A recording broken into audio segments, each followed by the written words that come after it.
Assalamualaikum warahmatullahi wabarakatuh. Perkenalkan, nama saya Nadia Rahma Uktariandani dengan NIM 20042246, berasal dari jurusan Ilmu Administrasi Negara.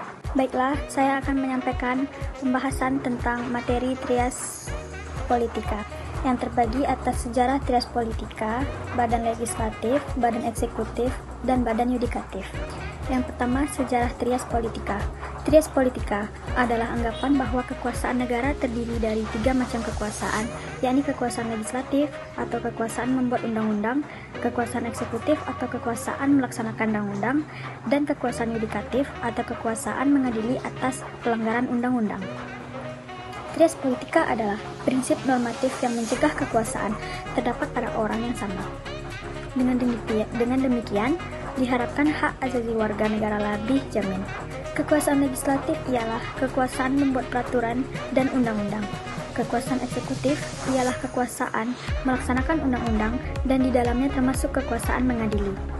Yang terakhir, kekuasaan federatif ialah kekuasaan yang meliputi segala tindakan untuk menjaga keamanan negara dalam hubungan dengan negara lain seperti membuat aliansi dan sebagainya. Pada tahun 1748, filsuf Perancis Montesquieu memperkenalkan lebih lanjut pemikiran Locke ini dalam bukunya The Spirit of the Laws. Montesquieu membagi kekuasaan pemerintah dalam 3 cabang, yakni kekuasaan legislatif, eksekutif, dan yudikatif. Menurutnya, ketiga kekuasaan ini haruslah terpisah satu sama lain, baik mengenai tugas maupun organ yang menyelenggarakannya. Montesquieu memberi tekanan pada badan yudikatif yang bebas karena disinilah letak kemerdekaan individu dan hak asasi manusia dijamin. Yang kedua, badan legislatif. Terbagi atas 4, yaitu badan legislatif adalah lembaga yang membuat undang-undang. Yang kedua, anggota badan legislatif dianggap mewakili rakyat. Yang ketiga, secara teoritis, badan legislatif merefleksikan bahwa rakyatlah yang berdaulat. Yang keempat, dalam konteks kedaulatan rakyat ini, badan legislatif merumuskan kemauan rakyat dengan menentukan kebijakan umum yang mengikat seluruh masyarakat. Fungsi badan legislatif pada dasarnya ada 2 fungsi utama, yaitu yang pertama menentukan polisi atau kebijakan dan membuat undang-undang. Untuk fungsi ini, badan legislatif diberi hak inisiatif, hak untuk mengadakan amandemen terhadap rancangan undang-undang yang disusun oleh pemerintah, dan hak budget.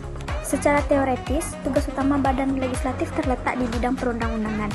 Untuk membahas undang-undang, sering dibentuk panitia-panitia yang berwenang untuk memanggil materi atau pejabat lainnya untuk dimintai keterangannya. Yang kedua, fungsi kontrol. Badan legislatif mengontrol badan eksekutif dalam arti menjaga supaya semua tindakan badan eksekutif sesuai dengan kebijaksanaan yang telah ditetapkan. Dalam bidang budget, badan legislatif dapat mengadakan amandemen terhadap rancangan anggaran belanja negara. Badan legislatif dapat menentukan berapa dan dengan cara bagaimana uang rakyat dipergunakan. Yang ketiga, badan eksekutif. Kekuasaan eksekutif biasanya dipegang oleh badan eksekutif. Di negara-negara demokratis, badan eksekutif biasanya terdiri dari kepala negara seperti raja atau presiden, beserta menteri-menterinya. Badan eksekutif dalam arti yang luas mencakup para pegawai negeri sipil dan militer. Wewenang badan eksekutif. Kekuasaan eksekutif mencakup beberapa bidang. Yang pertama, diplomatik. Diplomatik menyelenggarakan hubungan diplomatik dengan negara-negara lain. Yang kedua, administratif. Melaksanakan undang-undang serta peraturan-peraturan lain dan menyelenggarakan administrasi negara. Yang ketiga, militer. Mengatur angkatan bersenjata, menyelenggarakan perang, serta keamanan dan pertahanan negara. Yang keempat, yudikatif, yaitu memberi garasi, amnesti, dan sebagainya. Yang kelima, legislatif. Merencanakan rancangan undang-undang dan membimbingnya dalam badan perwakilan rakyat sampai menjadi undang-undang. Fungsi lembaga yudikatif. Yang pertama, alat penegakan hukum. Yang kedua, penyelesaian penyelisihan. Yang ketiga, hak menguji apakah peraturan hukum sesuai atau tidak dengan undang-undang dan landasan Pancasila. Yang terakhir, serta sebagai hak penguji material. Baiklah, sekian presentasi saya tentang sejarah Trias Politika. Apabila ada kesalahan, mohon dimaafkan. Assalamualaikum warahmatullahi wabarakatuh.